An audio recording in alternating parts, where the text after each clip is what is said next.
Não, só um breve relato. Alguém falou no Marçalzinho, eu falei com ele, mas ele está gravando em São Paulo. Aí eu e o César pensamos no Moacir Luz, mas hoje o Moacir Luz tem o Samba do Trabalhador, lá no Clube Renascença, né? E eu tentei também o Bira Presidente, do Fundo de Quintal, mas ele também ia gravar. Então, do mundo do samba, a gente Só não. tem você mesmo, né? Do mundo do samba, está todo mundo trabalhando, né? Que beleza. Pois é. Todo Isso é bom. mundo. Não, o Marçalzinho comentou isso. Beto, a gente chama Beto, a coisa está voltando, Beto. Eu estou feliz aqui, estou em São Paulo. Ele foi sexta para São Paulo e volta amanhã. Deve estar fazendo show com alguém lá. Não tem problema. Acho que todos nós que estamos aqui conseguimos não só fazer a homenagem, mas comentar esse universo que está, enfim, em volta de nós desde sempre, né?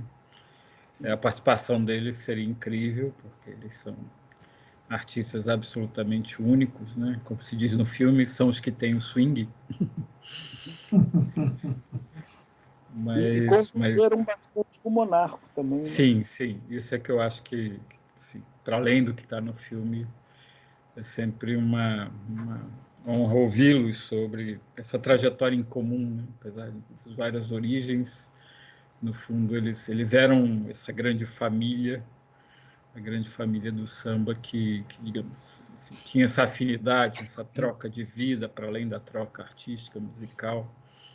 E eu acho que esse é um lado sempre enriquecedor. Mas vamos lá, vão existir outras oportunidades, como existe as batidas do samba, o filme, existem outros registros. O Monarco, nesse sentido, foi muito feliz, ele deixou alguns depoimentos sobre sua trajetória. Acho que isso é importante frisar, né? que é um artista que conseguiu deixar um legado amplo, não só suas composições, mas sua própria trajetória, de alguma maneira, está registrada aqui e ali. E isso é importante, inclusive, para um conhecimento à frente mais amplo da pessoa e do artista. E aí, Afonso, podemos? Não, já estamos, né? Já estamos? Então vamos lá. Bom, boa noite a todos, todas. Sejam bem-vindos a mais uma sessão do Cineclube Casas Casadas, uma iniciativa da ABC Cursos de Cinema, com o apoio da Rio Filme. E hoje estamos aqui num dia especial para celebrar um dos grandes artistas brasileiros, um grande compositor de samba, que é o Monarco, recém-falecido. Ele está presente em alguns registros audiovisuais, em alguns filmes, em alguns documentários, e um deles é esse filme que, enfim, se aproxima ao universo do samba de uma maneira muito particular, que é As Batidas do Samba, do Bebeto de Freitas. O samba Abrantes, desculpe. Bebeto Freitas é o treinador. É o treinador que fica na minha cabeça, porque eu sou botafoguense. Então está explicado. Torci muito por ele no Botafogo, mas Bebeto Abrantes, claro, desculpe. Enfim, o samba é aquele universo artístico, cultural, social, da vida cotidiana, sobretudo de quem é do Rio de Janeiro. O samba retratado no filme do Bebeto é o samba do Rio de Janeiro, e que é algo que a gente parece conhecer desde que nasce e nos acompanha até a nossa morte, e parece que a gente sabe tudo desde sempre. E esse saber tudo desde sempre, às vezes, não corresponde exatamente à verdade, porque há sempre um outro lado, e acho que uma das grandes contribuições do filme é justamente se aproximar desse outro lado, que não é um lado tão óbvio, tão presente assim na história do cinema brasileiro, porque o universo do samba foi muito abordado nos primeiros tempos pela canção, depois pelo universo do carnaval, depois pelo universo da escola de samba, e até chegar nos músicos e nos compositores levou-se um tempo. Existem alguns filmes desde o final dos anos 60, filmes como Partido Alto, que são filmes chaves, fundamentais, emblemáticos dessa aproximação, mas foi uma aproximação que eu consideraria lenta e que só se apresenta de uma maneira mais ampla aqui já no século XXI, e um dos filmes que faz essa aproximação com muito cuidado e também com muita perspicácia é justamente essas batidas do samba, onde você vai conhecer um conjunto de ritmistas, de músicos, de intérpretes, de compositores, porque digamos assim, esses vários lados do criador musical se misturam muitas vezes no universo do samba, e você vai entender esse outro ponto de vista.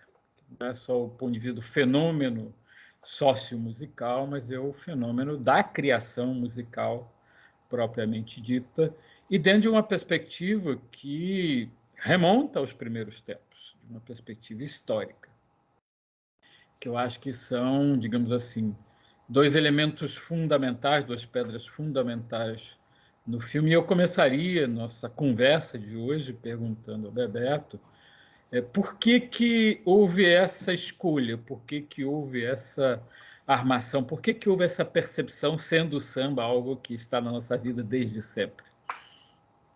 Eu queria agradecer a presença de todos, dizer boa noite para todo mundo. Queria fazer uma menção especial ao Pedro, né? Que é Pedro, um prazer a gente estar junto aqui 10 anos depois, podendo falar sobre o filme. Queria agradecer a ABC por ter feito o convite, o que me possibilitou, como eu falei há um tempo atrás, a rever o filme depois de anos. E isso é muito bom, essa coisa de rever filmes. Eu, nos últimos tempos, aprendi que é algo maravilhoso, é uma experiência realmente sempre nova, né? E com relação ao filme, o argumento do filme, Hernani, é do Luiz Fernando Viana. Luiz Fernando Viana é jornalista que hoje em dia está no Instituto Moreira Salles, mas ele é jornalista e escritor, e é um dos caras que mais escreveu sobre samba. Ele tem um livro chamado Geografia Carioca do Samba, que é sensacional, que mostra a evolução urbana do Rio de Janeiro paralelamente à evolução do samba.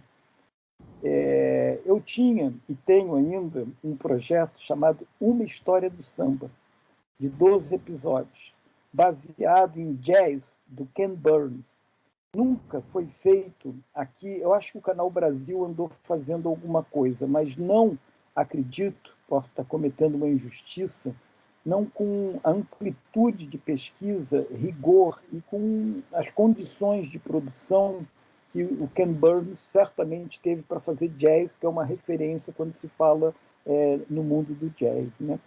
E esse projeto eu já tinha ele escrito, aí conheci o Luiz Fernando e falei, Luiz, vou te passar aí um projeto que eu estou para você dar uma copidescada, dar uma olhada, né? Ele olhou, na ocasião eu fiquei até lisonjeado, falei, Bebeto, não tem nada a acrescentar, porque o projeto tem uma divisão temática que é o que faz, por isso que é uma história do samba, seria a minha história do samba, né? E ele falou, mas Bebeto, eu vou te dar uma sugestão. O pessoal da percussão, eles não escrevem música.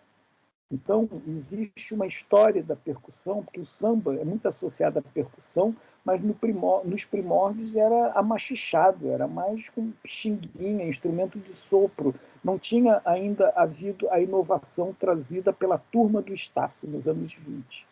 E quando ele falou isso, que é um assunto que não está documentado, não tem registro, porque não tem escrita, eu achei interessante. Daí, Hernani, veio a ideia desse recorte de As Batidas do Samba. Aliás, na ocasião, o Carlinhos, meu grande amigo e crítico, falou, Bebeto, eu tiraria, tem algumas coisas que eu revi o filme, sou suspeito, mas gostei do filme, assim. Mas eu me lembro que na ocasião, Carlinhos, não sei nem se você se lembra, se fosse assim, não, tira o artigo. O Carlinhos tinha toda a razão. Eu, se fosse nomear de novo o filme, eu chamaria de batidas do samba, que as batidas do samba é meio pretensioso. Ali são algumas batidas do samba, algumas inovações em termos da percussão, como nos anos 20, introdução do surdo e tal, o que o pessoal do fundo do quintal fez nos anos 70, de mexer em banjo, cortar o banjo, diminuir o braço do banjo, o tantã, tem uma série de criações, inovações com relação ao instrumento, à percussão, o lado percussivo do samba, né? Mas o samba nem sempre foi igual à percussão. O samba se tornou algo igual à percussão a partir do Ismael Silva, do avô do Marçalzinho, né? Do Armando Marçal, que ele chama de Velho Marçal, parceiro do Bide, né? Então, eu achei interessante, Hernani, essa ideia, daí que surgiu o recorte.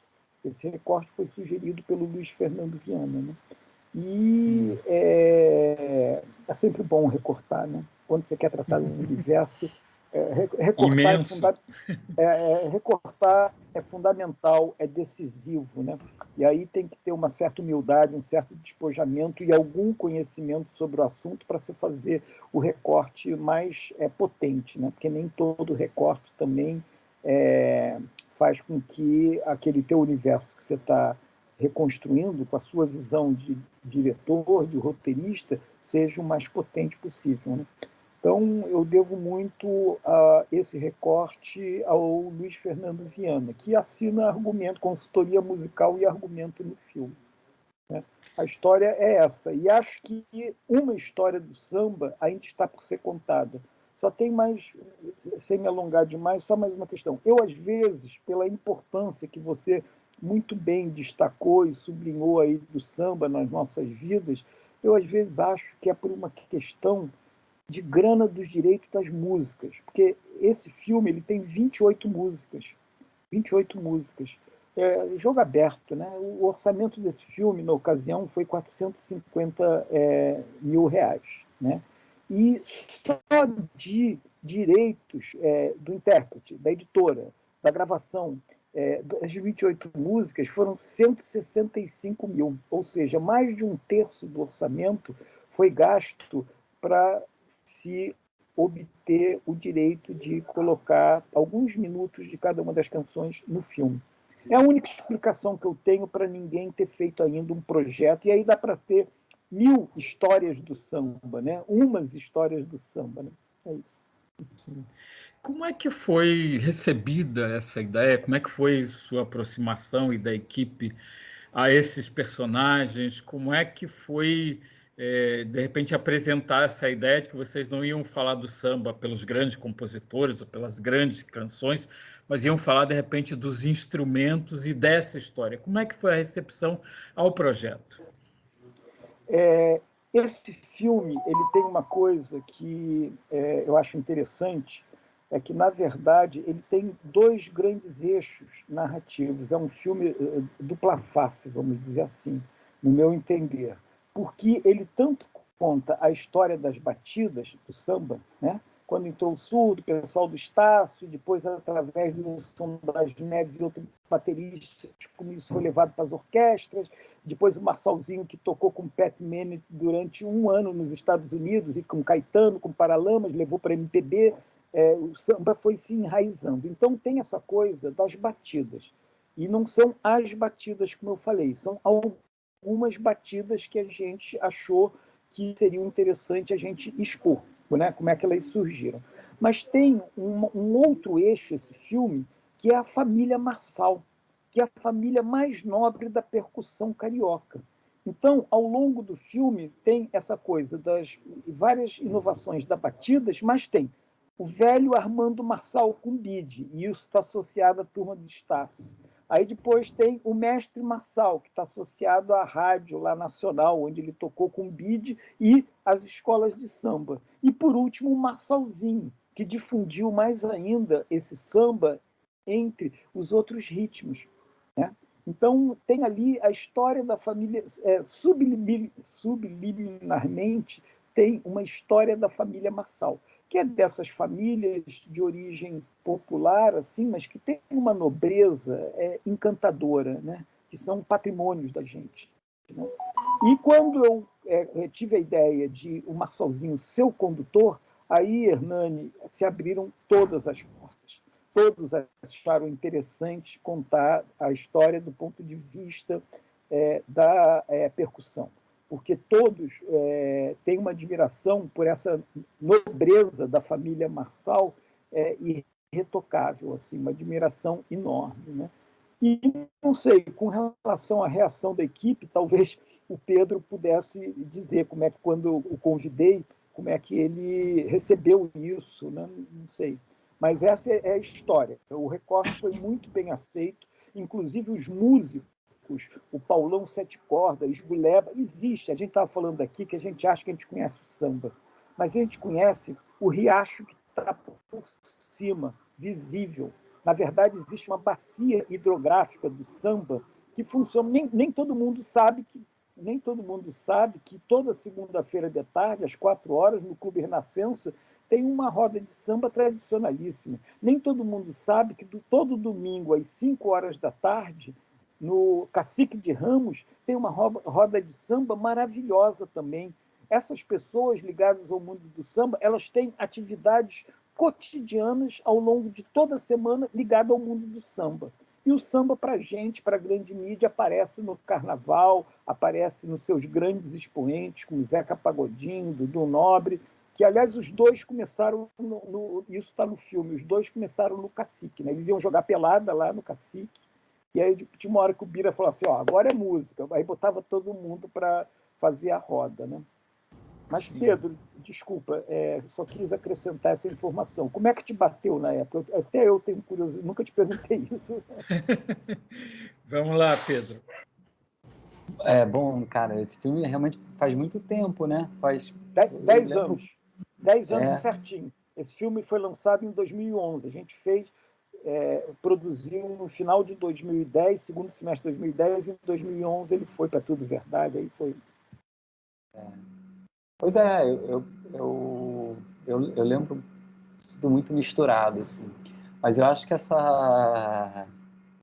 eu acho que tem uma coisa muito feliz, assim, que... Não sei se você me perguntou como que a gente recebeu o projeto quando você nos convidou, assim. Isso eu não lembro muito. Mas eu lembro da experiência da filmagem, de justamente ver aos poucos essa outra camada de sentido, de significados que até então era quase que invisível, assim, né? Que é justamente uma história para além das palavras, essa história das batidas, de como foram sendo introduzidos. Eu lembro também de uma conversa com Wilson das Neves, O Sorte, que ele ia contando como cada escola tinha, no caso do samba da Passarela, né?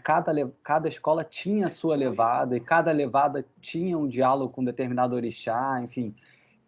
Era toda uma série de significados ali que em grande medida me eram invisíveis, assim.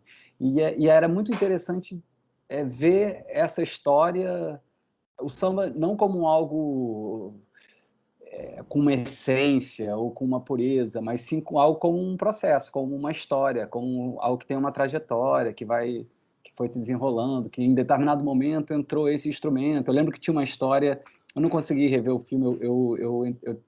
Hoje começou minhas férias, eu viajei hoje aqui, acabei de chegar na Bahia. Mas eu lembro que tinha a história da introdução do agogô, e aí da introdução do agogô de 3 bocas, e como isso ia determinando várias evoluções. Aí tinha a coisa que eu vivi, que foi a coisa da paradinha, né, a paradinha funk. Se eu não me engano, a gente conversou com um mestre de bateria que justamente tinha introduzido a paradinha funk. Não sei se estou falando besteira. Quem introduziu foi o mestre André. Foi o Jorge.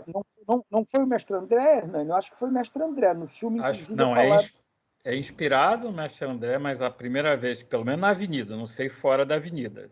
Aí é um universo que eu já não domino tanto. Pode ser que tenha acontecido numa dessas rodas de samba que você menciona, porque o mundo do samba, ele é de fato um mundo muito vivo, as coisas são experimentadas o tempo todo, mas se tornou público com o mestre Jorjão, tá? que de fato ensaiou e não avisou para ninguém, e no meio de um desfile fez a tal batida funk no meio de um desfile de escola de samba, né? Isso causou uma comoção enorme na época, sei lá, 2003, 2004, por aí, já não lembro mais exatamente.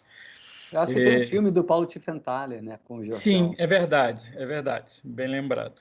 Ele conta essa história lá, é isso. Deixa eu te perguntar uma coisa, Pedro. Você, então, era um jovem fotógrafo, né? Acho que você tinha 4, 5 anos de carreira, não era isso? O que quer dizer que hoje eu sou um velho fotógrafo. Não necessariamente. Mas diga. Mas eu queria te perguntar justamente como é que era você se aproximar desse universo ali no início da sua carreira. Uma carreira que eu posso estar enganado, mas que até então só tinha sido trilhada pelo campo do documentário, pelo que eu me lembro, porque você fez muito filme, você filmava a beça naquela época, mas eu acho que basicamente documentários. E se você tinha envolvimento com o samba de alguma maneira, até você ser convidado pelo Bebeto para trabalhar no filme? Como é que, você não se lembra como é que o Bebeto te chamou, mas como é que foi seu envolvimento com o projeto, como é que foi sua aproximação, a ideia de filmar o samba, e mais do que de filmar o samba, de filmar esses personagens e, sobretudo, esses momentos especiais. O que me marca muito no filme é sobretudo aqueles momentos em que a câmera se aproxima, às vezes, de uma baqueta, às vezes de uma tarraxa, às vezes não é do instrumento inteiro, é de um pedaço do instrumento. Então, eu queria saber muito como é que você se aproximou desse universo, porque é um filme que depende muito dessa aproximação da câmera, vamos dizer assim, desse olhar que vem do diretor, mas que tem execução através do fotógrafo. Então, eu não sei se eu me definiria como uma pessoa mais próxima do samba, assim, mas o primeiro filme que eu fiz na faculdade era um filme com o mestre Darcy, do Jongo. Então, eu já conhecia Madureira, especialmente, eu já conhecia um pouco, assim, já conhecia a Serrinha bastante, por conta do mestre Darcy. Eu já conhecia o Quilombo São José, que a gente filmou justamente por conta desse projeto.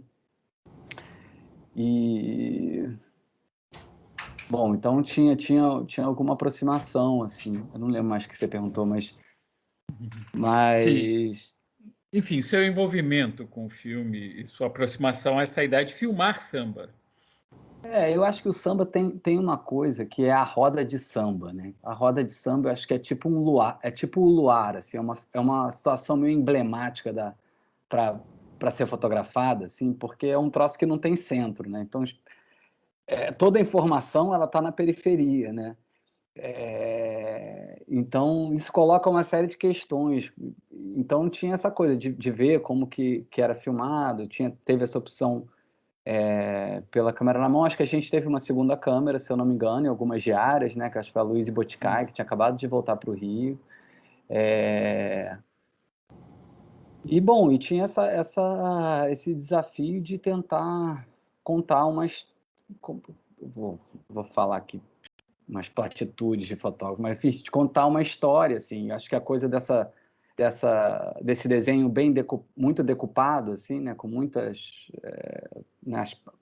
detalhes e partes de coisas, era um pouco enfim, de contar dessa forma, através dessas partes, assim, sem fazer uma coisa muito descritiva que seria filmar um grande vazio, filmar esse centro de roda, assim, né, que fica meio... Você nunca tem uma visão, a não ser que você também era uma opção que se fazia, enfim, fazer uma meia-lua, enfim, de alguma forma construir uma outra mise-en-scène, uma outra disposição das personagens ali para conseguir ter um plano que conte tudo. Então, a gente optou por deixar a roda rolar, tentar fazer quando a gente iluminava, uma iluminação aérea, interferir ao mínimo e as câmeras estarem nesse entorno, assim, enfim. Porque é isso, não tem muito centro, né? Às vezes tem um cara que, sei lá, está solando, está cantando, mas, ao mesmo tempo que isso é muito efêmero, porque às vezes muda, né? De repente vai para outra pessoa a atenção, ou mesmo quando tem alguém que está, de alguma forma, centralizando a atenção, tem uma série de outras informações periféricas, né? Que é essa coisa de músico, que é muito legal de uma comunicação meio tácita, assim, né? Os caras estão ouvindo, de repente sabe que vai ter uma parada, ou sabe que vai ter um deixa, ou então toca alguma coisa diferente que para a maior parte do público é imperceptível, mas que muitos ali sacaram e reagiram de uma forma ou outra. Então, acho que tinha essa vontade de pegar esses momentos, essa comunicação, não dá para chamar de silenciosa porque eles estão tocando, mas sem palavras, assim, entre os músicos, assim. Então, acho que daí que vem um pouco essa opção de tentar entender essa linguagem, quando, digo, nesse momento da roda de samba, né, que eu acho que é o momento mais caro para o filme, assim. Com relação a isso... Eu não sei se eu respondi o que você perguntou, mas... Não, acho que respondeu, Pedro. Respondeu. Eu só queria acrescentar uma coisa. Como o foco do filme, o segundo grande foco do filme são os instrumentos, então o manipular os instrumentos, os detalhes do cara tá rachando, o detalhe do prato sendo tocado, isso acho que ajudou a essa percepção mais de uma parte da coisa, né? Porque os instrumentos são protagonistas do filme também, né? Sim. Isso que você falou, Pedro, foi muito importante, porque eu acho que tem um determinado momento do filme tem um comentário, já não lembro mais exatamente de quem, de que tocar em conjunto no samba é encontrar a sintonia, né? Se o sujeito está em sintonia ali naquele momento musical, tudo sai bem. Se não está, tudo vai dar errado. E eu acho que assim é uma percepção muito pessoal, mas que há uma sintonia dessa aproximação de vocês como equipe a esse universo, que inclusive se traduz nesse momento que o Bebeto acabou de mencionar, de mostrar os instrumentos e mostrar, ao mesmo tempo, com uma delicadeza, e a gente sabe que o samba é uma forma musical de energia, é uma coisa muito forte. Pode até ser um samba-canção bem indolente, mas ao mesmo tempo é muito forte. É uma música debatida, né? Inclusive se fala isso no filme. Mas há uma delicadeza, ao mesmo tempo que há uma espécie de sinergia entre essa equipe de cinema e aquele universo. É nesse sentido que eu procurei um pouco entender como é que vocês estavam trabalhando ali em meio àquele grupo de artistas, né? Que, em princípio, enfim, é uma música totalmente conhecida, mas na prática desconhecida em seus meandros, em seu fazer e em sua construção mais, digamos assim, mais profunda, né? Bebeto, uma das coisas também que me chama muita atenção no filme, eu acho que você já enfatizou isso na sua introdução, quando você mencionou esse projeto de uma história do samba, é que não só as batidas do samba, ele de fato tem essa pegada histórica, mas ele realiza uma outra operação que para mim é muito significativa, que é de não trazer o especialista, ou de não trazer a voz off, de deixar aquelas personagens de fato contarem essa história à maneira delas. Tá? Essa decisão veio em que momento? Já estava lá no seu argumento? Ou veio no momento da gravação? Ou foi uma operação de montagem? Como é que foi isso? Só completando uma coisa que você falou anteriormente, antes de te responder, assim como o sete é um ritual, uma roda de samba é um ritual que tem códigos, tem regras, e você tem que saber se comportar. E então, eu acho que o grande achado foi a gente harmonizar o ritual 7 com o ritual roda de samba. Tem regras, né, que tem que ser respeitadas. Tem uma ética ali que, se você entra meio precipitadamente, eles, no mínimo, vão olhar para o lado e rir de você. E como a gente estava acompanhado do Marçalzinho, como a gente tinha consciência disso, eu acho que isso ajudou a gente a respeitar os dois rituais, o do sete e, sobretudo, o ritual do samba, né? Aí, qual é a sua pergunta mesmo? A história, a questão da história, porque eventualmente não ter ali um especialista contando essa história. Tá. Isso daí, eu já tinha feito uns 4 ou 5 outros filmes, né, que eram mais expositivos, com depoimentos e tal. Eu acho que mesmo quando você faz uma opção por um modo de observação, não existe estilo puro, né? Não tem problema, o que existe é um estilo que acaba prevalecendo. E o estilo que acabou prevalecendo nesse filme é o estilo de observação. A gente lançava o tema, não ficava conversando, eles conversavam entre eles na roda. Tem um ou outro momento, por exemplo, a longa conversa do Marçalzinho com o Bonarco, é uma conversa entre eles, não é uma entrevista com um plano fixo que você chega e fica num ping-pong. Né? Não é, mas tem um momento mais para o final do filme que o Marçalzinho dá um depoimento onde fica ele chamava de escritório, onde ele guarda os instrumentos, que é um condomínio aí num bairro qualquer. Aliás, aquela cena final daqueles instrumentos todos que ele mostra o pandeiro do mestre Marçal e tal, eu gosto muito daquilo ali. Foi uma sorte, né? Porque ele diz, isso aqui é uma casa de um percussionista. A sala, tudo era tomado por instrumentos de percussão. Ali tem um depoimento do Marçalzinho, mas entra muito rapidamente e muito poucas vezes. Assim como o Moacir Luz dá um depoimento também, mais clássico, mas também entra poucas vezes. A maioria das situações é o Marçalzinho lá no Quilombo, São José, conversando com o cara. Depois, eles, na roda de samba que a gente fez com o fundo de quintal, lá no Renascença, eles conversando entre eles, e aí não tinha entrevista.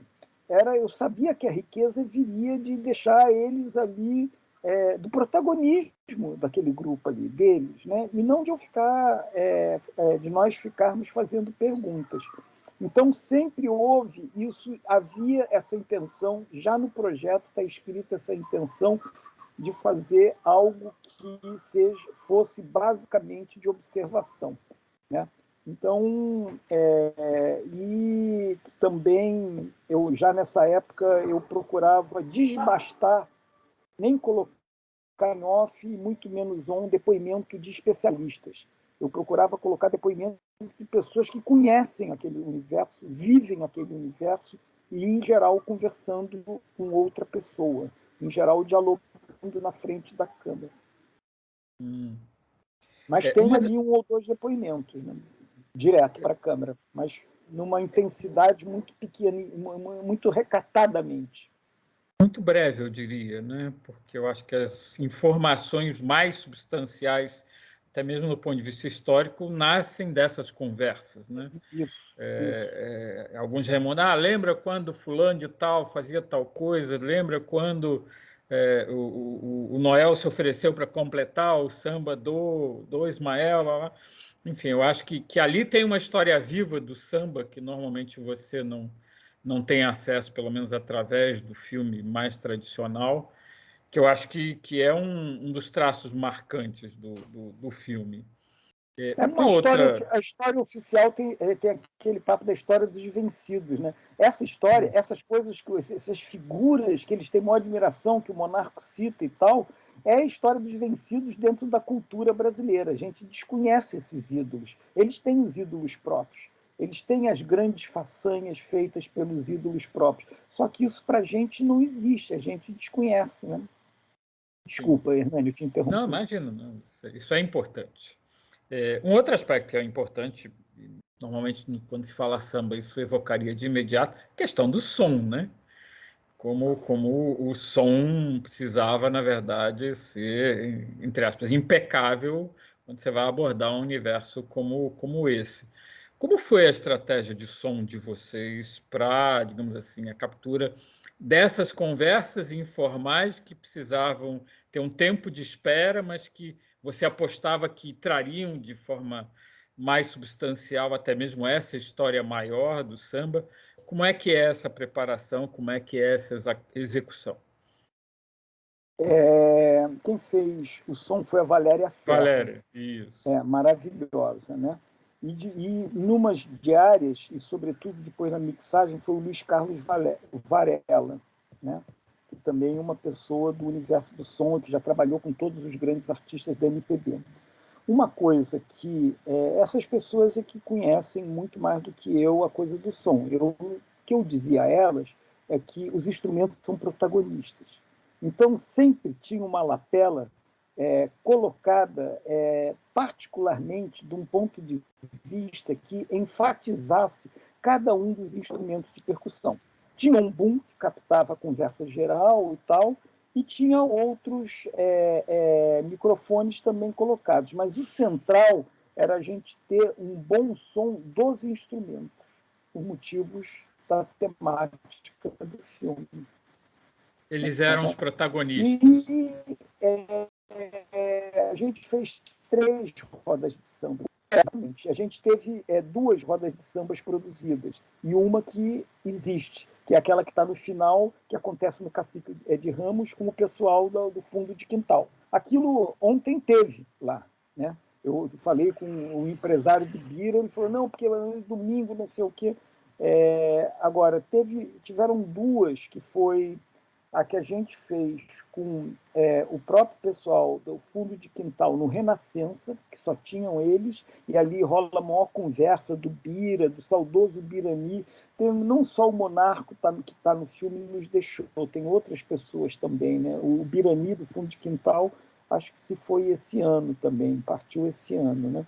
Aí a gente produziu essa e produzimos uma outra lá no Horto, numa casa que tem uma roda de samba de vez em quando, uma casa encantadora ali no horto, cheio de árvore, um jardim colado na floresta, uma parede laranja, uma sorte, né? Você chega lá e era lá que a gente vai fazer? Aí a gente foi lá e viu, pô, é aqui mesmo, não sei o que, uma coisa muito pequena, né? E que foram produzidas essas rodas de samba, né? Nessas rodas de samba, a gente, em geral, tinha a Valéria e o Varela, né? O LC. Ele montava uma mesa, porque aí a captação do som é mais complexo, né? Então, a gente sabia que esse era um doc musical, vamos dizer assim, né? E que precisava ter um certo cuidado com a captação do som. Menos pela coisa dos depoimentos, das conversas, que isso é uma coisa bem mais tranquila de se fazer, mas mais pela essa complexidade de quem senta onde, né? Muitas vezes a gente ficava até na dúvida, né, Pedro? Porque o cara que ia solar, a gente tinha que aprender como é que é essa orquestração aí, como é que vai ser essa gravação, para poder situar tecnicamente os microfones, né? Mas aí você ali fazendo a coisa de uma forma dividida, né, com humildade, perguntando, respeitando a sabedoria. Esses caras têm uma sabedoria gigante, né? Então, sobretudo musical, que eu sou de samba eu sempre gostei, mas de resto eu sou zerado, assim, eu sou alemão, né? Então, Olha, o meu ouvido é visual. Eu jamais vou esquecer a cara das pessoas, o visual das pessoas que estão aqui. Mas, de resto, minha memória musical é péssima. Essa sessão ela é uma sessão em homenagem a esse grande, grande compositor, que é o Monarco, que participa do filme, enfim, que tem lá momentos absolutamente admiráveis. Como é que foi a sua relação com o Monarco? Você já conhecia o Monarco? De nome só. Você De conheceu nome. no Mas filme?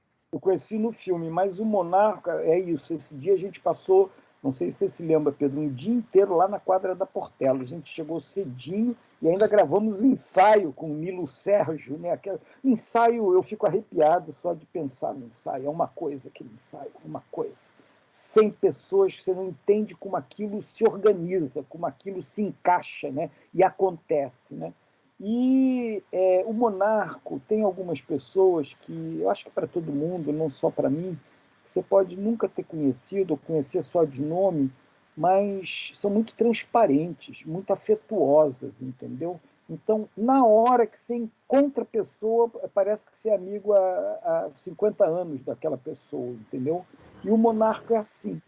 O Monarca é uma figura muito afetuosa, muito atenta, muito sábia e bem-humorada, e ele tinha uma parte considerável da história do samba na memória dele, que era excelente também.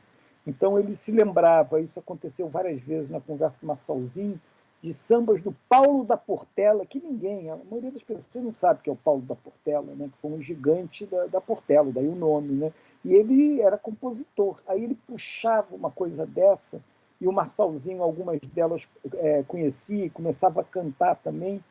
Então, é um relacionamento muito fácil, era um relacionamento muito fácil qualquer pessoa que encontrasse o Monarca, uma pessoa de peito aberto, assim, transparente. Legal. Eu queria perguntar para o Carlinhos, que é um especialista em documentário, como é que ele situa as batidas do samba num momento em que, pelo menos na minha memória, o samba se torna um objeto muito recorrente dentro do documentário brasileiro, ali, digamos, do início do século XXI, seja pelo aspecto da dança, seja pelo aspecto ritualístico, seja pela história. Esse foi o grande momento de um interesse renovado pelo samba, e as batidas do samba estão no centro disso? Acho que seu microfone está mutado, Carlinhos. Boa noite, gente. Boa noite a todos e todas. Obrigado pelo convite, Afonso, Bebeto, Hernani.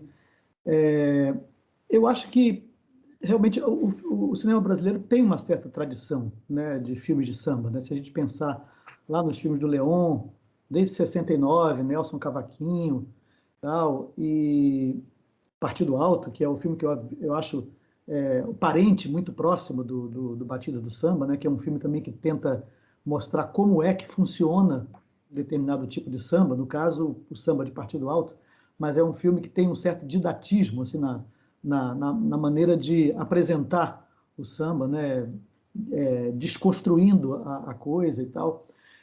Mas essa longa tradição, ela se pauta principalmente por um aspecto assim, mais mítico do samba, né? Os mitos do samba, desde Tia Ciata até pelo telefone, etc. E aí vem as grandes biografias, né? os grandes nomes, né? Então a gente tem filmes sobre Cartola, Paulinho da Viola, Samba Riachão, Carlos Cachaça, Nelson Sargento, Martinho da Vila, né? Walter Alfaiate, Clementina, Bezerra da Silva. Então, os grandes nomes, né, que hegemonizam, digamos, a história do documentário sobre samba e sobre as escolas de samba, né? Também desde 5 vezes Favela, né, 62, você tem lá o Escola de Samba Alegria de Viver. Coro do Gato? Perdão? Não. O filme do Joaquim, eu não me lembro, Coro de Gato, não tinha uma relação? Tem uma relação também, mas ali o 5 vezes Claro. o Escola de Samba Alegria de Viver é o filme sobre samba, né? Sobre a escola de samba, etc. E você vem até os filmes mais recentes também da Teresa Gessorum, que pega o samba, né? O filme dela Samba, que é sobre a dança, o Coração do Samba, que foi feito praticamente ao mesmo tempo que que é a Batida do Samba, né? O Coração do Samba trata da bateria da Mangueira, né? As histórias, os segredos da bateria da Mangueira, etc. Mas o que eu acho que particulariza o Batida do Samba é justamente ele ir atrás dessa particularidade técnica que constitui, de fato, a alma do samba, né? Que é o ritmo, que é a bateria. E aí, ritmo é uma coisa que no filme é muito importante em vários níveis, né? No nível da decupagem, no nível da montagem, que é uma coisa que a gente precisa falar, que a montagem do filme tem coisas incríveis que vão em busca de replicar esse ritmo do samba na própria estrutura do filme, né? E traz essa genealogia do samba desde a África, do jongo, do candomblé, até a bossa nova, o samba jazz, o axé, o pagode, por aí vem nessa genealogia através dos instrumentos. E mudanças muito sutis, que às vezes a gente, como o Hernani falou, a gente acha que conhece samba, mas quando você vê o Wilson das Neves mostrando as diferenças entre a batida de uma escola de samba e outra, quando você entende como é que os tamborins foram evoluindo de uma batida mais individual para os repiques em conjunto, formando um swing que vem do conjunto dos vários tamborins, numa bateria. Quer dizer, isso é uma loucura, é uma descoberta inacreditável, sabe? Para mim, desde a primeira vez que eu vi o filme, foi uma tremenda descoberta. Eu acho que aí está, talvez, a particularidade desse filme, né? Através dessa chegada dos instrumentos, adaptação dos instrumentos, como os caras adaptavam o instrumento para tirar um determinado tipo de som que originalmente o instrumento não produzia. Né? Então, você vê a diferença entre colocar um pedaço de madeira dentro do tantã, se não me engano, né? Ou da cuíca, não sei, eu acho que é do tantã. Prender pedaços de madeira que muda o som, você raspar a borda do prato, né? Você, sabe, isso são segredos, são revelações preciosas que a gente não tinha até então, no cinema, pelo menos, né? Tinha para quem conhece lá, né? A entrada dos compositores inovadores, né? Dos ritmistas inovadores, né? Isso tudo eu acho que compõe um conjunto de revelações maravilhoso. Eu acho que, para mim, seria essa a particularidade desse filme, especificamente. Agora, tem outras coisas que eu gostaria até de ouvir o Pedro e o Bebeto falarem, por exemplo, que eu acho que, além da questão dos detalhes dos instrumentos, né, você tem a questão das mãos. Às vezes tinha hora que eu estava parecendo ver um filme do Bresson, porque são as mãos protagonistas, né? Não só na batida, na manipulação dos instrumentos, mas na manipulação da cozinha, por exemplo, na hora das cenas da preparação das comidas, as mãos estão em destaque também, as mãos que viram os copos de cerveja. Então, tem uma sinfonia de mãos no filme que eu acho incrível, que tudo isso vai contribuindo para dar uma certa unidade entre o que é da música e o que é do filme, né? O que é daquela realidade filmada e o que é da realidade produzida pelo filme, né? Então, eu queria que ouvir vocês comentarem um pouco sobre que havia orientação para dar destaque aos instrumentos, mas tem horas que não são os instrumentos, são os apetrechos, os utensílios de cozinha, são os gestos na mesa, são os copos de cerveja, etc. Como é que era essa ideia de estar sempre colado nessa zona das mãos? Né? E falar do trem também, né? Porque eu acho que o trem é um elemento importante no filme. Ele está na origem popular do samba, ele está na origem do cinema também, do cinematógrafo. Você vê lá o primeiro filme do cinematógrafo foi A Chegada de um Trem, né? E você começa o filme com um trem passando, e esse trem é recorrente, um trem que é cinema e que é também samba, de alguma maneira, né? Aquele trem do samba que aparece ali. Então, eu acho que é isso. Mãos e trens, se vocês puderem falar um pouquinho. Depois eu quero também falar um pouquinho, ouvir sobre a montagem. Quer falar, Pedro? Vamos lá. Tiro daí uma pergunta. Eu quero... Oi? Eu queria acrescentar, Carlinhos, a mãos e trens, sorrisos. Sim. Porque isso é uma coisa que o Das Neves fala. A gente está tocando, a gente é que nem joga, a gente fica rindo o tempo inteiro e as pessoas não entendem por que a gente está rindo. Né? É que nem um time de futebol. Eu acho que essa coisa do sorriso, ele é muito revelador da alegria, do momento da festa. Entendeu? A convivialidade, né? A convivialidade que é do samba, né? Que o cara fala assim, tem um cara que fala, não lembro quem é, que fala assim, pintou egoísmo na percussão, ferrou tudo. Foi o Bira Presidente. O Bira Presidente fala e o Marçalzinho concorda. Mas a coisa do sorriso, eu acho que é muito importante, né? Porque o corpo, né? Na verdade, quando você fala em mãos e eu falo em sorriso, a gente está falando do corpo no samba, né? Que é uma coisa que os filmes da Teresa Gessorum, através da dança, expressa muito, né? É uma expressão do corpo, né? E o sorriso, uma expressão da alegria de ser. Sabe aquela coisa do Caetano, como é bom saber tocar um instrumento? A alegria de saber tocar um instrumento em toda a roda de samba se manifesta, inclusive, pelo entrosamento entre os instrumentos. Se eu for tocar com alguém, vai ser um desentrosamento total. Então, é um prazer quando você sente que chegou lá, que encaixou, que está entrosado, né? Que está articulado, está harmonizado, né? Isso é uma coisa. Sobre o trem, eu acho muito interessante o que você colocou, Carlinhos, e tem uma coisa que não sei se todo mundo aqui sabe, que o Dia Nacional do Samba é dia 2 de dezembro. Ele passou agora, no início do mês, né? E de uns 20 anos para cá foi criado pelo Marquinhos de Oswaldo Cruz, alguém lá de Oswaldo Cruz, um jovem de Oswaldo Cruz, uma celebração que a gente filmou nesse dia também, que é uma coisa tão forte quanto um desfile de escola de samba. O trem do samba. Trem do samba, que acontece todo dia 2 de dezembro. E o trem do samba, o que é? Um vagão é totalmente ocupado pela bateria da Mangueira, outro pela bateria da Portela, outro pela bateria do Salgueiro. E eles saem ali da central e vão até Oswaldo Cruz e lá descem e em todo o bairro tem rodas de sambas espalhadas pela rua.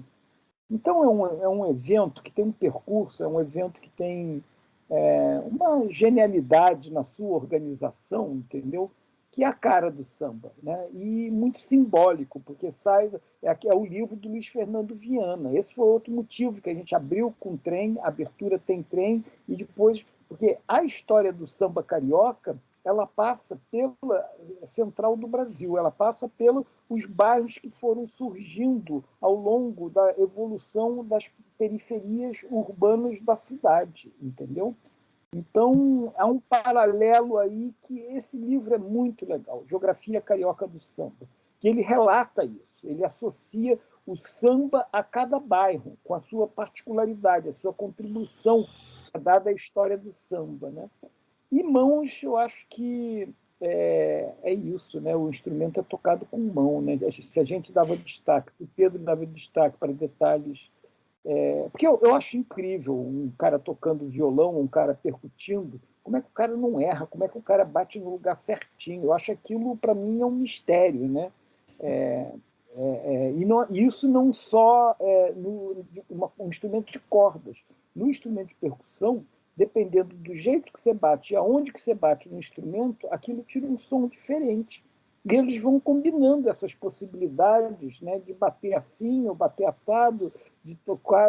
Tem uma hora que o Marçalzinho está ali com um surdo na frente, na roda de samba lá no Horto, que ele faz assim, ó, toque, toque, toque, no instrumento, entendeu? E aquilo é suficiente. Né? Assim como o Das Neves diz, isso daqui é só isso. Eles desconstroem e mostram a unidade essencial daquela batida em sua gigante importância e simplicidade. Alguém fala, a gente não bate, a gente toca só. Toca Boa. no sentido de só, é leve, né? É leve, não é bater. É sofisticado. Muito. Uma coisa muito interessante que eu aprendi no filme, que a gente está sempre escutando samba para cá, o Carlinhos falou, a gente está sempre escutando samba, a gente está aqui no Rio, em qualquer lugar do Brasil, essas festas grandes, né, da época do Carnaval, é samba para tudo quanto é lá. Então, e fora os filmes, as coisas todas. E o Moacir Luiz falou, né, do surgimento do samba através dos negros e da religião no centro do Rio, que depois foi para os bairros, Madureira, essas coisas, e formaram as escolas.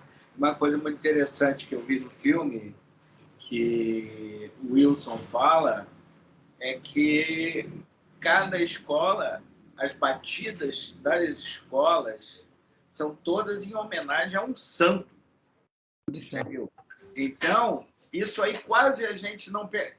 Quem não conhece, jamais iria perceber isso, que as diferenças entre batidas dos instrumentos de uma escola para outra é porque é o santo que rege aquela escola, né? Então, é bem interessante isso, é uma coisa assim que, sabe, poucas pessoas, eu acho que sabem disso, entendeu? Que todo mundo sabe que uma escola tem uma batida diferente da outra, tá chegando a Mangueira, tá chegando aí, mas a origem dessa batida, eu realmente não sabia que era em homenagem ao santo da escola. Então, é Xangô, enfim. esses santos do candomblé que a gente tão bem conhece aí. Então, cada um tem a sua batida. Tanto é que, nas homenagens aos santos, nas festas de candomblé, os bongô, aquelas batidas das festas de candomblé, são batidas especiais para aquele santo. Cada santo tem a sua música, tem a sua batida, né? Então, isso é bem interessante, que a partir de agora, quando eu escutar uma escola, eu vou saber que eles estão batendo para aquele santo. Mas você nunca vai saber qual é o santo. Não, eu vou decorar. Depois eu vou ver o filme e vou anotar. Eu vou anotar, entendeu? Essa escola que tem aqui na Tijuca, que é aquela que é vermelha e branca... Salgueiro. Salgueiro deve ser Xangô, né? Porque o Xangô é todo vermelho. Eu acho que Xangô é Portela. E aí tem uma coisa... Eu revi o filme, por isso que eu estou dizendo isso. Eu também não sei. Mas tem uma coisa interessante, que tem o orixá e tem o santo. Então, Portela é Xangô e São Jerônimo. O sincretismo está colocado aí também. Entendi. É bem interessante Incrível, né? esse aspecto do sincretismo dos santos, do candomblé, né? Essa coisa. O toque é uma vibração. A percussão ela vai em busca dessa vibração. Exatamente. Você vê Cada orixá tem uma vibração diferente. Muito bom. É isso. Com certeza. Tanto é que você no candomblé, quando você fala na música do candomblé, naquele momento em que a música toca, é aquela música do santo, porque ele só é capaz de estar ali ou de vir ali porque aquela música é a música dele, né? O orixá só é capaz de aparecer porque a música chama o orixá. Carlinhos perguntou sobre a montagem. Isso eu acho uma questão muito importante no filme, que inclusive é o que traz os elementos de arquivo, que são quase sempre sonoros, etc. Queria que vocês comentassem um pouco esse trabalho de montagem. E, Bebeto, também o uso de fotos, que eu acho que também é interessante, porque tem muita foto fixa, que era uma coisa que, eu não sei se ainda está muito em voga, mas nesse momento se usava bastante, né? Nos webdocs, você usava muita foto, alternando com imagem e movimento.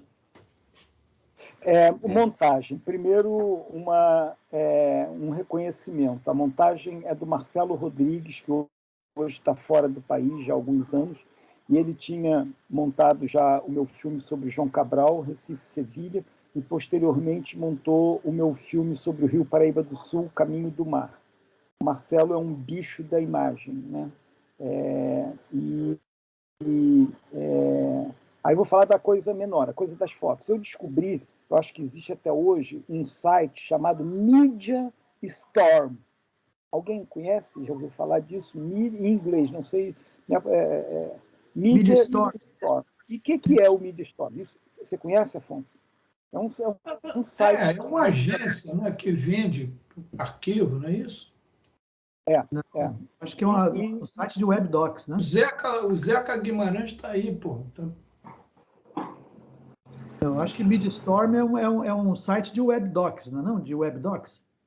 Que vende muito barato, não é isso? Não, você está falando Media Storm ou Media Storm? Eu não estou entendendo. Acho que é Storm. Tempestade? Storm. Não. Eu estou entendendo. Não sei, não.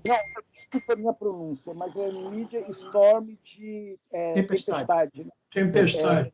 É um site de E aí, webdocs. O que é esse site? Eu não sei se é um site de webdoc, Carlinhos, porque pode ter se tornado, mas eu conheci isso daí há 10 anos atrás, talvez um pouco mais de tempo atrás. Eu não sei se essa expressão webdoc existia já bastante assim, não sei. Mas o fato é o seguinte, em geral, nos filmes, na edição, quem narra é a imagem e movimento.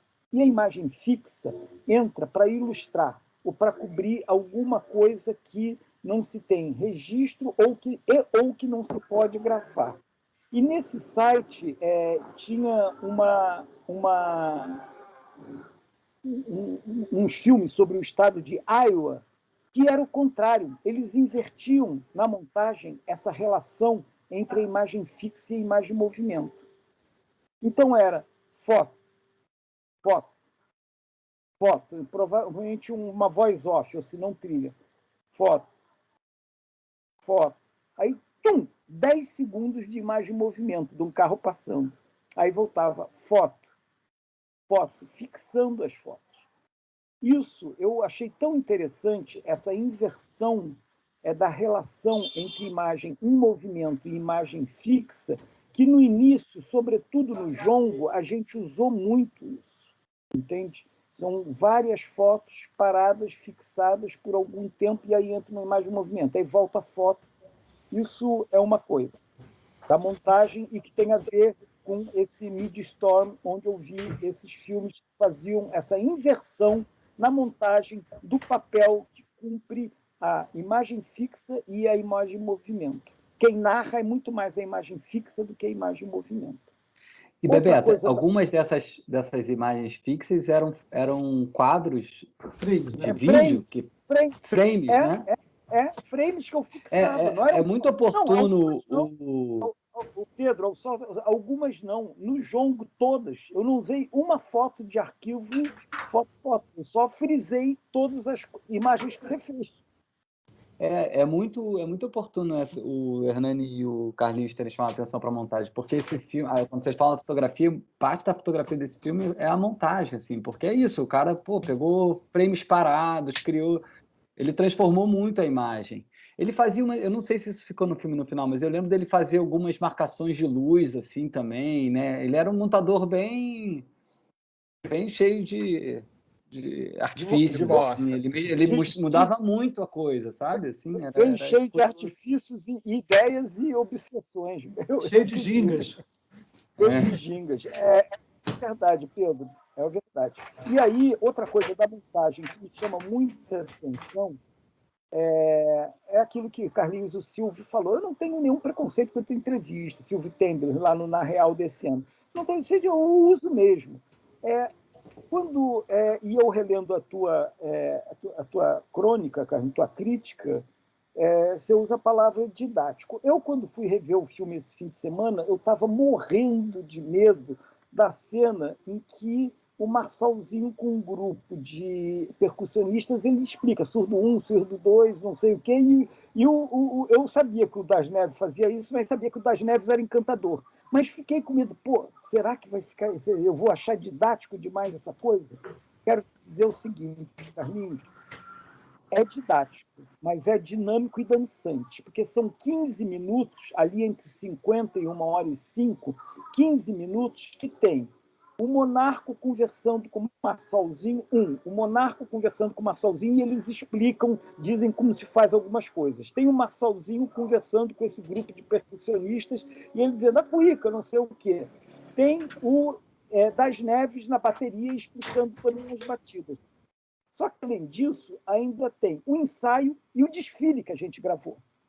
Então, esse lado didático, ele é montado de uma forma que ele é didático, ele explica tecnicamente as coisas, mas ele é dinâmico e dançante, que corta do Marçalzinho, o ensaio, vai para o ensaio, para o Das Neves, vai do Das Neves para o Sambódromo, entendeu? Vai do Sambódromo para o Monarco. Então, a gente vê como o entrelaçamento entre os elementos da gramática audiovisual, dependendo como ele é feito, tudo é possível. Tudo pode ficar bacana, entendeu? E pode ser um didático, aí o que me veio isso, é didático. Carlinhos, eu tinha esse receio, mas achei um didático, dinâmico e dançante. E isso é montagem do filme. Isso é o Marcelo. Agora, tem os momentos que são auges da montagem, né? A cena do batuque da cozinha, né? com o pessoal na roda de samba, e a bateria da Portela com a passagem do ritmo da batida, da pausa da batida para as falas das pessoas, né? Tem uma coisa de montagem e edição de som também ali fantástico, né? Eu queria que você lembrasse um pouco como é que foi esse trabalho de lapidação mesmo, do detalhe. Foi o Luiz Carlos Varela. Isso é o Luiz Carlos Varela. Ele tinha trabalhado, como eu já disse, com Caetano, Betânia. Ele é um cara de estúdio. E nas rodas, além da Valéria Ferro, tinha ele. E depois eu tive a sacação de ele fazer a mixagem, porque ele conhecia aquilo perfeitamente, ele que tinha gravado, entendeu? Então, eu acho que esse mérito é todo do Luiz Carlos, assim como da montagem do Marcelo Rodrigues, mas foram coisas que encaixes, né? Encaixes que aconteceram, né? Mas é brilhante. Na coisa da bateria da Portela, é absolutamente brilhante a montagem ali, né? Porque ela não só ela consegue se associar, né, ao ritmo do som, da batida, como ela faz as passagens milimetricamente perfeitas entre a massa de sons da batida e o silêncio repentino para alguém dizer alguma coisa, sabe? Então, isso fica numa triangulação ali maravilhosa, acho incrível. É como se a montagem... Oi, desculpe. É como se a montagem fosse ciente, né, das mudanças de compasso. Isso, E né? É uma montagem altamente percussiva também, né? Uma montagem percussiva. Tem um momento, Carlinhos e Hernani, que eu revendo, eu acho muito legal, que é o momento que a gente fez, não sei se você se lembra, Pedro, que a gente fez uns portréis com os caras nos instrumentos na mão, só que com a batida da bateria. Aí corta de um para o cara de braço cruzado, aí corta para o outro. E isso não é uma sequência, uma montagem óbvia desses portréis. É uma montagem desses portréis conduzidos pela batida da bateria, do ensaio lá, entende? Aquele som originalmente da bateria. E a bateria da escola de samba, né? Não do Wilson das Neves, a bateria da escola de samba. Né? Isso, do ensaio, da bateria ensaiando. Eles têm um som que é aquelas coisas loucas, né, de uma bateria de escola de samba, e isso montado junto com fotos de uns 10 percussionistas, cada um com seu instrumento na mão, um com pandeiro, o outro com um surdo, o outro com... Eu acho que tem isso, Hernani, uma montagem percussiva, sabe? E essa coisa que você falou da vibração, é daí que vem a espiritualidade da coisa, né? Desse mantra, né? Existe um mantra ali, né? Existe um ritual, né? Existe um mantra, né? E que é o que dá essa longevidade ao samba, essa força ao samba, né? A questão, no fundo, é espiritual, né? Sim. Eu tinha levantado a mão ali uma meia hora atrás para chamar a atenção para uma coisa que, na verdade, o Bebeto falou que o filme foi selecionado pelo Tudo Verdade, mas a verdade é que esse documentário passou completamente desapercebido. Então, foi fabuloso ter tido a oportunidade de assistir esse filme nesse fim de semana. E o filme tem umas pérolas, né? Algumas evidentes, como aquela sequência formidável do Wilson das Neves diferenciando as batidas, né? Absolutamente é uma coisa epifânica, umas coisas que você não esquece nunca mais, que você viu nesse filme, que esse filme contém, né? Eu queria te perguntar, Bebeto, como é que aconteceu aquilo? Foi uma ideia que você levou para o Wilson das Neves ou foi uma coisa que, na dinâmica da filmagem, o Wilson surgiu com aquilo? Não, isso foi ideia, essa cena, a cena, é uma aula espetáculo aquilo, né? Eu me lembro do Suassuna, né? É uma aula espetáculo, né? E foi uma ideia do Luiz Fernando Viana. Ele sabia que ele já tinha visto o Das Neves fazer aquilo em algum lugar, e aí a gente foi lá no Horto, né? O ateliê do Zerbini, né? Tem uma foto um desenho na parede que aparece o Zerbini em barrão, né? E montamos ali aquele set e conversamos um pouco com ele, mas chega uma hora que o negócio é deixar... Esses caras são craques, né? Então é ter a sabedoria, ter a sacação de deixar eles falarem, se manifestarem, né? Mas foi a ideia de fazer essa aula espetáculo, chamando assim, com licença de chamar assim, foi do Luiz Fernando Viana, que estava no roteiro da gente.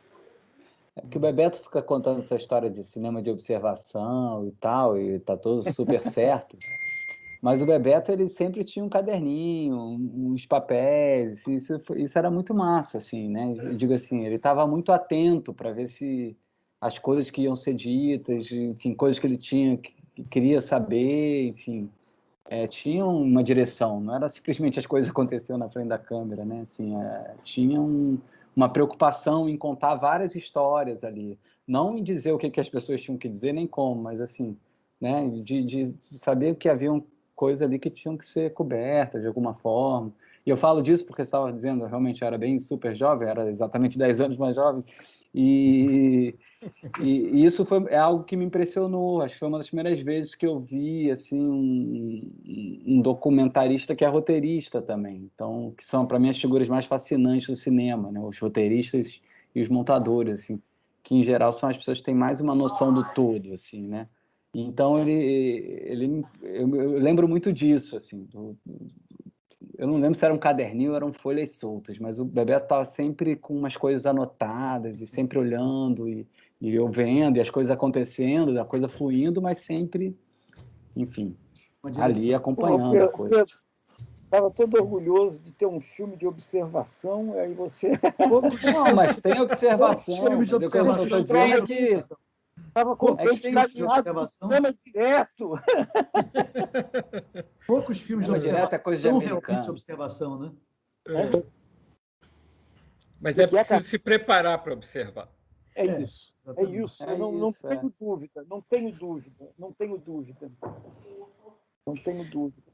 Bom, com o Silvio, eu acho que já está aberta aí. Hernani, conversa para todos. Hernani, você mencionou os arquivos e ninguém falou nada sobre os arquivos, né? Eu achava importante lembrar dos arquivos lá de áudio, né? Do Donga, do BID, alguns arquivos. Eu sei que deve ser difícil lembrar, 10 anos depois, detalhes sobre isso, né? Mas se tiver alguma lembrança, se tiverem alguma lembrança... Dos arquivos, as maiores pérolas que estão ali são do MIS, daqueles 4.000 depoimentos que o MIS tem com grandes figuras da cultura e grandes intelectuais da vida brasileira. Então, Donga, Ismael Silva explicando por que não dava para desfilar cantando pelo telefone, né? Aí, aquilo tudo ali foi uma pesquisa da gente no MIS. Tem outras imagens, fotos da cidade, do Arquivo Nacional, fotos da cidade no início do século tem a Praça passado. 11. A Praça 11, pode crer. Mas os arquivos orais ali, verbais, é tudo do acervo do MIS, que é uma preciosidade. É isso, né? É isso. Foi daí. O arquivo do Mestre Marçal, se não me engano, Regendo, Enlouquecido, acho que é o Mestre Marçal, né? Tem uma cena fantástica dele, em transe, completo transe. Transe. Aquilo ali teve alguma coisa que foi da família, não foi nem do Marçalzinho, mas foi de um primo deles, da família, arquivo de família, né? Que eu considero uma coisa assim, de uma preciosidade tão grande quanto arquivo das instituições de guarda, né? Porque você tem intimidade da gente, né? Das pessoas, né? E aquilo ali foi junto com esse irmão do Marçalzinho, o primo do Marçalzinho, né? Ele é que tinha essas cenas do Mestre Marçal regendo. O Mestre Marçal era impressionante. Tem uma foto também dele com a mão assim, né? Com a baqueta, né? Pô, o cara tem uma mão que é o dobro da minha, né? Tudo bem que não é muito grande a minha, mas o cara tem isso de mão, né? É uma coisa impressionante, né? E outra coisa muito impressionante é que ele regia a bateria toda, isso está no filme também, sem dizer uma única palavra, só com gesto e apito. Um maestro, né? Tem um aspecto, para mim, importante nessa coisa dos arquivos, sobretudo os arquivos sonoros, porque como o filme explora os instrumentos e a mudança desses instrumentos e a sonoridade dos instrumentos, porque era possível demonstrar não só como é que é a diferença de batida de uma escola de samba para outra, mas como era a diferença do tocar de um tempo para outro, de uma época para outra. Mas aí o filme eu acho que tem uma inteligência muito grande em quando alguém menciona alguma coisa mais antiga, quando se fala do machixe ou dos sopros do Pixinguinha, etc., você corta para a gravação. Você corta para uma sonoridade que, na verdade, não vai conseguir ser reproduzida mais 50, 70, 100 anos depois. E aí você entende perfeitamente, de fato, o que mudou de um tempo para outro. O que mudou dessa sonoridade que passou, sei lá, por papelão, passou por couro, passou por isso, por aquilo, e que, na verdade, faz a diferença, digamos, da textura musical propriamente dita. Isso é uma coisa que eu, pessoalmente, nunca tinha visto antes, porque eu já vi vários filmes de samba, vários filmes que explicam samba, etc., mas não essa... Acho que foi você, Carlinhos, chamou de tecnicalidade, mas a tecnicalidade está exatamente aonde? Onde está essa sonoridade específica e como ela foi produzida. E ouvir na hora em que alguém está falando sobre ela, para mim é precioso, né? Porque eu não só volto lá, sei lá, pelo telefone, mas eu volto a uma sonoridade que, de fato, depois foi se modificando e, eventualmente, até foi se perdendo. Porque hoje é muito difícil você reproduzir aquele tipo de sonoridade. Mas, enfim, acho que enfim, está aberta a audiência, para todos, se quiserem fazer perguntas. Comentários e, enfim, passarem suas impressões do filme. Enfim, acho que estamos aqui agora já nos encaminhando para o quarto final do nosso encontro, já são 9h30 da noite, e acho que, enfim, está absolutamente livre. Se alguém quiser trazer mais alguma questão, mais algum comentário, alguma pergunta para o Bebeto, para o Pedro ou para o Carlinhos, enfim, estejam absolutamente livres. Zaida. Ok. Não, só para dizer que, para mim, foi uma lição. Eu sou carioca, frequentava Mangueira, mas realmente foi uma lição de samba, como eu não pensei que houvesse tantas peculiaridades, tantas sutilezas. E isso que o César comentou de cada escola de samba ter um orixá, isso para mim também é uma surpresa fantástica. Então, é um filme que te enche de brasilidade e de carioquice. E eu que estou aqui nos Estados Unidos, ver esse filme aqui lavou a minha alma, me deu vontade de estar na Portela, naquela feira, tomando o feijão nos domingos, etc. Uma saudade do Brasil que me produziu, fantástica, maravilhoso. Muito obrigada, vocês são fantásticos. As casas casadas do Cineclube, e esse filme é maravilhoso. E eu aprendi muito, muito sobre a minha terra, sobre a minha cidade. Fantástico. E o detalhe da fotografia é quase como uma coisa sensual. É uma coisa sensual, aquela visão, aquele olho que você passa pelos instrumentos e o toque das mãos naquelas, como é o nome, nas carrapetas, não? Fechando. As tarraxas, isso. Fantástico. Então, é uma obra de arte. Fantástico. Obrigada. Eu que agradeço as suas palavras, Zaida. Muito obrigado. E fazer você ter sentido saudade da nossa carioquice, para mim já valeu. Fique bem aí e obrigado pelas palavras. Zeca levantou a mão, depois o Silvio. Vamos lá, Zeca. Olá, boa noite a todos. Olha, eu adorei o filme, eu gosto muito de samba, mas eu queria só duas coisinhas. Primeiro, que o Wilson das Neves é aquela figura maravilhosa, engraçada, quando ele fala do baterista nas grandes orquestras, que ele fala que o baterista era chamado de bater no boi morto. Isso é muito engraçado, né? Isso é uma coisa engraçadíssima. E a segunda coisa é que, já que era sobre o Monarco, eu tive uma experiência com o Monarco. Eu comecei a trabalhar no Jornal do Brasil em 1976 e saí com a Rural Willis do jornal, com um motorista, claro, e um repórter, para entrevistar o Monarco lá longe, em Madureira. Aí fizemos a entrevista e tal, as fotos. Aí ele disse assim, bom, agora vocês estão voltando para o jornal, vocês me dão uma carona aí para o jornal, que eu vou ser entrevistado na Rádio Jornal do Brasil. Aí, claro que ele veio. Quando o carro entrou no pátio assim do jornal, atrás, onde entravam os carros, onde tinha estacionamento, onde os funcionários e tal. Quando ele saltou, todos vieram falar com ele, com uma intimidade grande, ele com uma grande intimidade com todos. E aí eu perguntei, mas por que você é tão conhecido aqui? Ele disse, porque até outro dia eu era guardador de carros ali do estacionamento. Né? Muito bom. Eu não sei em 76 se ele estava aparecendo ou o que foi, mas, enfim, ele estava... Na mídia, pelo menos, ele estava aparecendo naquele momento. Quer dizer que não foi só o Cartola que o Serjão Cabral resgatou de uma lavagem de carro de estacionamento no centro, não, né? Que o Monarco também passou por essa profissão. É incrível, né? O Cartola lavava carros no centro e o Monarco tomava conta dos carros do Jornal do Brasil. Entendeu? Então é impressionante essas histórias aí. Silvio?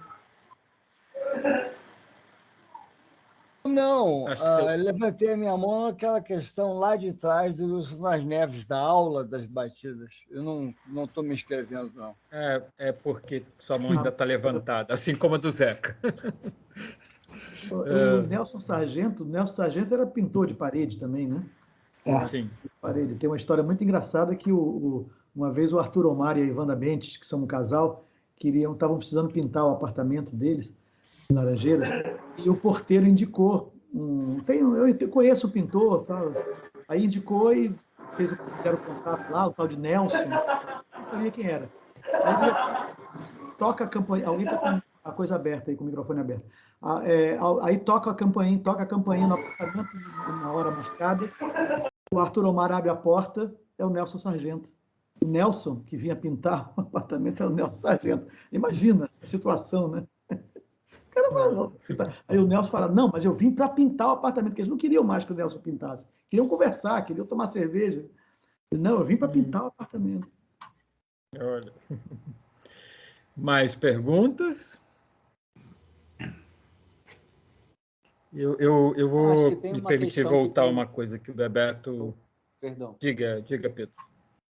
Não, só chamar a atenção para uma questão de classe, que acho que tem perpassado aqui vários dos comentários, assim, quando a gente fala do trem, né? A gente fala desse samba que sai do centro e vai indo para os subúrbios da central, ele não sai por livre e espontânea vontade, ele vai seguindo essa evolução urbana da cidade, que é sempre de expulsar os pobres da praia, expulsar os pobres do centro, né?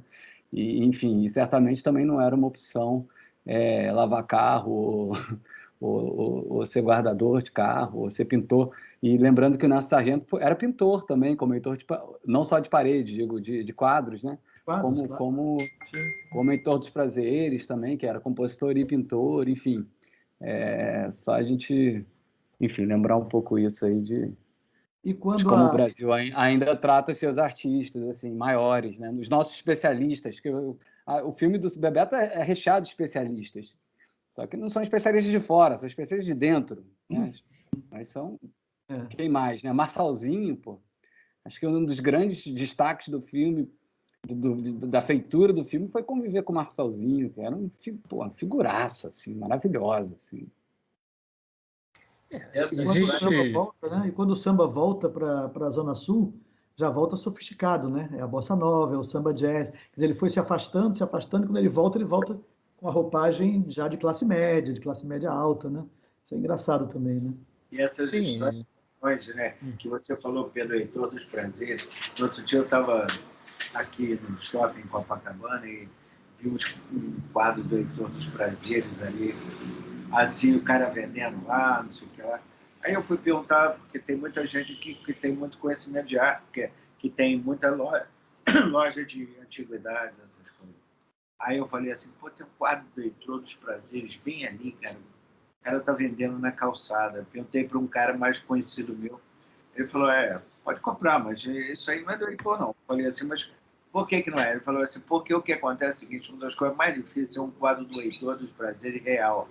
Porque o Heitor dos Prazeres tinha um assistente que trabalhava com ele lá na oficina dele, que o cara foi aprendendo a pintar igual a ele. Aí o cara pintava tanto igual a ele que o Heitor falava, pinta os 10 quadros aí que depois eu assino.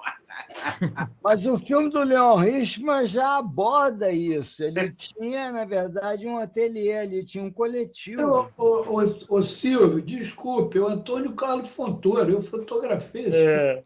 Verdade, desculpe, não é o do Leon, é do Fontoura esse filme. E o César tinha razão, porque nós filmamos isso. O Heitor dos Prazeres, ele só pintava os olhos, eu acho que as unhas, as mãos, uma coisa assim, e assinava. Porque ele tinha uma turma para produzir. Ele tinha templates, como é que é isso? Modelos modelos que ele punha ali, a galera ia rabiscando, mas é isso aí, ele era um gênio, né? Eu fiquei muito interessado em entrevistar esse cara que pintava os quadros do Heitor dos Prazeres, que era assistente dele. Aí que os caras falaram, não, ele mora ali no subúrbio, não sei o que, já está meio velhinho, não sei o que. Eu falei, quero fazer uma entrevista com esse cara. Ele falou, pô, vamos tentar. Cara, eu sei que eu não consegui fazer a entrevista com esse cara está vivo ainda, mas não consigo fazer, que o cara tem medo de falar isso, entendeu? Mas isso... Pô. Aí os caras falam, isso já é história. Isso já é história. Os caras... Está liberado, ele está liberado. Pô. Assim, aí o cara falou agora, aí que o Heitor já morreu há muito tempo, né? E que aí esse negócio desse... Aí já começa fofoca para tudo quanto é lado, porque diz que aí esse cara vai, pinta, entendeu? E assina, e o filho do Heitor dos Prazeres dá o selo de... Cobra para dar um selo de autenticidade ao quadro do pai, entendeu? Eu falei, essa história é muito engraçada. Eu quero essa história, mas ninguém quer falar sobre o assunto, só nas entrelinhas. Sim. Eu acho que uma outra coisa que é muito significativa no filme, que os, entre aspas, depoentes, que na verdade são os narradores dessa história, eles têm uma sabedoria sobre o universo que eles dominam, o universo que eles vivem, que é absolutamente extraordinário, que se traduz num comentário só sobre a bossa nova, né? Porque eu acho que o filme tem alguns grandes momentos, o momento do machismo, o momento da passagem à turma do Estácio, etc. Mas quando chega o momento bossa nova, tem uma explicação muito simples. A bossa nova é aquele negócio, tirou isso, isso ficou abatida. E, na verdade, lá na frente, quando se diz, que é a falsa polêmica samba-pagode, e se tem a explicação da introdução do banjo, né? Não é alguma coisa que se tira, é alguma coisa que se acrescenta. O novo swing é um acréscimo.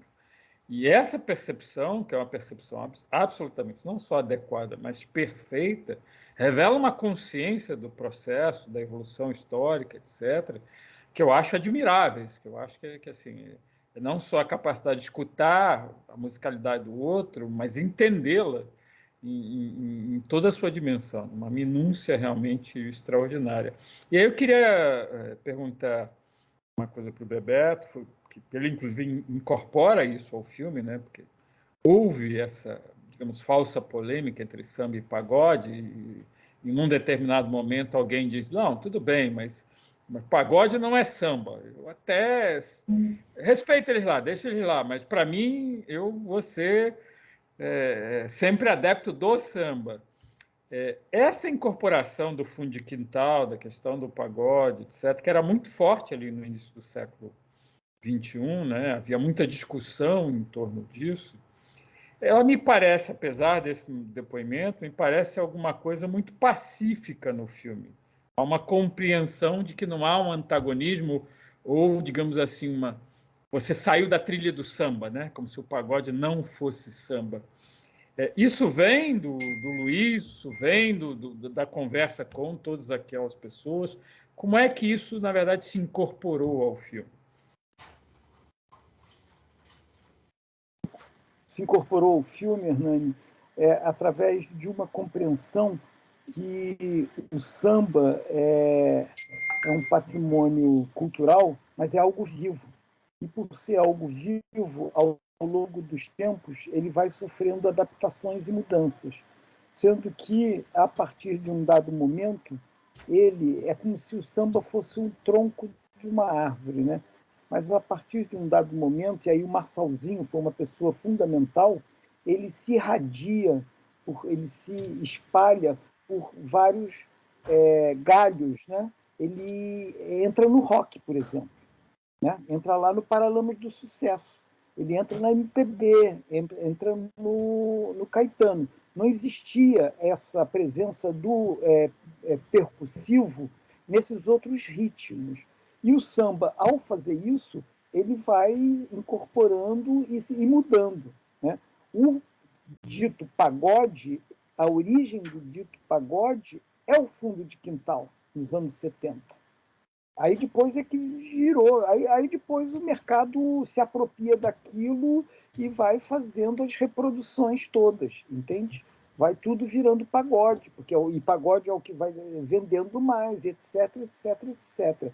A gente sabia disso, sabia que o samba, nessa trajetória, ele passou por adaptações não só do ponto de vista da percussão, que é o tema do filme, mas do ponto de vista do mercado musical, do ponto de vista da música como um todo, né, da canção como um todo, nessas articulações, com o jazz, com o rock. Né? Eu não sabia dessa história. O Marçalzinho passou 1 ou 2 anos tocando com Pat Metheny nos Estados Unidos. O Marçalzinho diz isso, o samba entrou. A gente começa na origem da coisa e chega um momento que a gente fala desse espraiar-se do samba, através da figura do Marçalzinho, encarnado na figura do Marçalzinho, entendeu? E é incrível que nas origens estava o avô dele. Aí é que eu digo que o filme é sobre a história da percussão, mas é sobre a história da família Marçal. No fundo, o filme tem 2 temas. Tem a linhagem Marçal como um dos eixos do filme. Se você ir nos time codes do filme, você vai ver que o Armando Marçal, o velho Marçal, entra ali aos 20 minutos do filme, na passagem do samba machichado para o sincopado, entra Marçal, velho Marçal, Armando Marçal, mesmo nome do Marçalzinho, e o Bide. E o Ismael Silva. E depois isso se mantém até hoje, porque o mestre Marçal passou pelas orquestras. E o filho dele, Marçalzinho, continuou, e sem abandonar a raiz, sem abandonar suas origens, né? De samba de raiz, vamos dizer assim. O Marçalzinho tem uma verdadeira adoração pelo avô e pelo pai. É um menino, quando ele fala do mestre Marçal, do pai e do Armando Marçal, ele parece falando de um menino falando do pai e do avô. E mais, diz que eu tinha 2 avós, porque quando o velho Marçal morre antes do Bide. Aí o Bide adota ele, o Marçalzinho. Praticamente adota, não sei nem se fisicamente, se foram morar juntos, mas ele diz isso, eu tenho 2 avós. Então, eu acho assim que essa polêmica, se samba é pagode ou não, e a oposição que a gente foi uma posição generosa e ciente de que, se você vai no Boi do Maranhão, hoje em dia, ele não é a mesma coisa de quando eu ia 20 anos atrás, trabalhava no Brasil Legal e ia lá fazer o Boi do Maranhão, entendeu? Mas nem por isso a gente não pode forçar as pessoas a ficarem refém de um modo de fazer, de não poderem mudar, né? Porque aquilo está ferindo o patrimônio. Patrimônio histórico e cultural são coisas vivas, que estão permanentemente sendo reinventados. E a gente tem que ser generoso com isso, tem que ter uma compreensão. A gente não pode dizer que o cara do boi tem que usar até hoje o mesmo material que ele faz a guampa do boi, né? Não pode, hoje faz com plástico. O Wilson das Neves, ele fala, o Wilson das Neves, acho que é ele que fala assim, não tem esse negócio de pagode, não. Pagode, para mim, é aquela construção chinesa, aquela, né, lá, a arquitetura chinesa. Isso é samba. Templo budista. Templo budista. Para mim, isso tudo é samba, isso é samba. Então, quer dizer, eu acho que a mesma polêmica que houve com relação ao pagode, houve com relação ao axé. Também. O axé também foi escorraçado, né, assim, pelos entendidos de música popular. tal, por qualquer aproximação com o samba. No entanto, o axé também é reconhecido como mais um galho que sai desse tronco do samba, né? Então, acho que é isso. A metáfora da árvore é muito bem trazida, Bebeto. Muito bom. E sempre tem uma árvore, né? Sempre lá tem.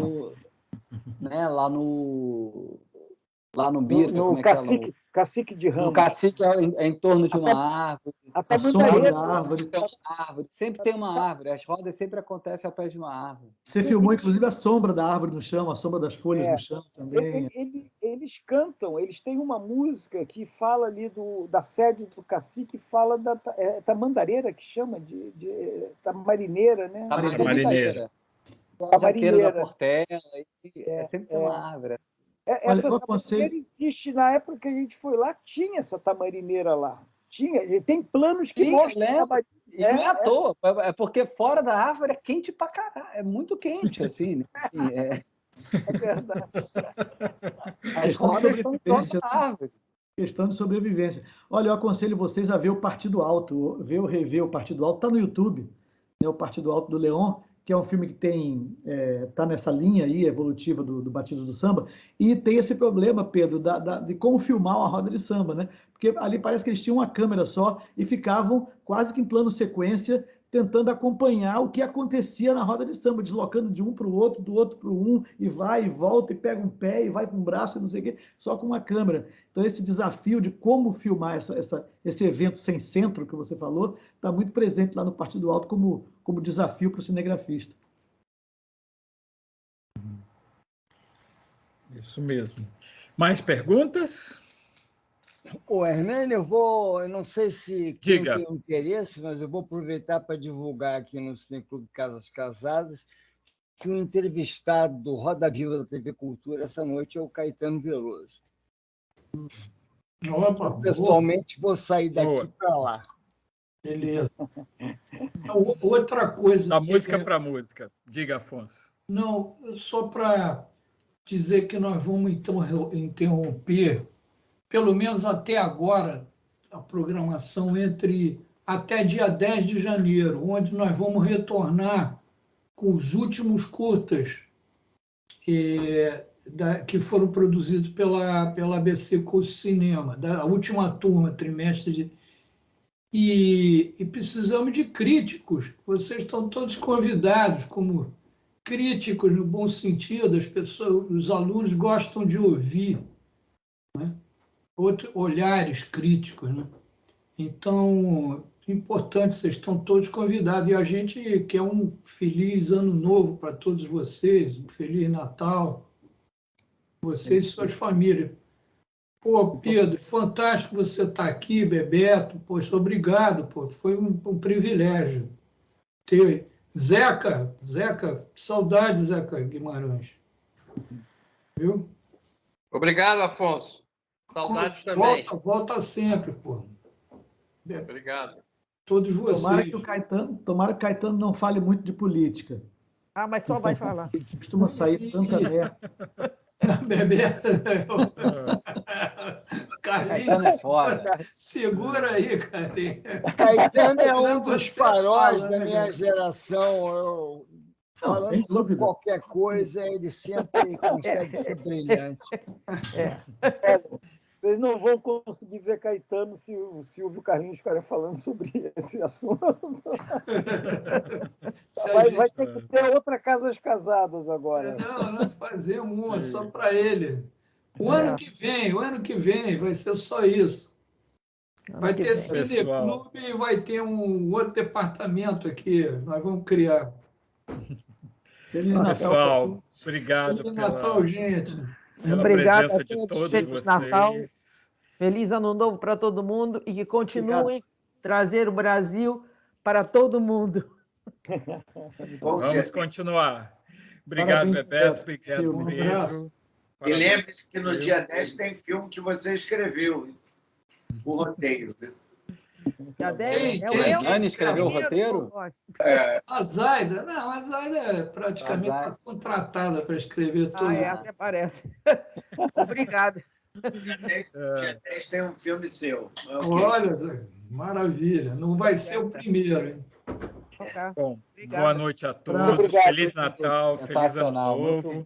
muito legal. Acompanhe em Bom. 2022 o Cineclube Casas Casadas, que é uma iniciativa da ABC Cursos de Cinema, com apoio da Rio Filme. Acompanhe os filmes brasileiros, acompanhe a cultura brasileira e que tenhamos ano que vem um ano bem melhor daquele que a gente teve em 2021 e que ano que vem a gente supere de vez a loucura que nos acompanha nesse momento presente. Amém. Obrigado a todos. Amém. Boa Vamos noite. falar. Amém. Amém. Convoquemos os orixás. Precisamos de Fernandes, Abração, seus pessoal. votos são muito otimistas, mas eu temo que o ano que vem seja um dos Será a mesma anos mais difíceis da história das nossas vidas. Temos que ter muito estômago, muita resiliência. calma. Vai ser punk o ano de 2022. Mas se a gente superar e vamos superar, vai ser Vamos o ano em que a gente vai girar essa loucura. Boa sorte.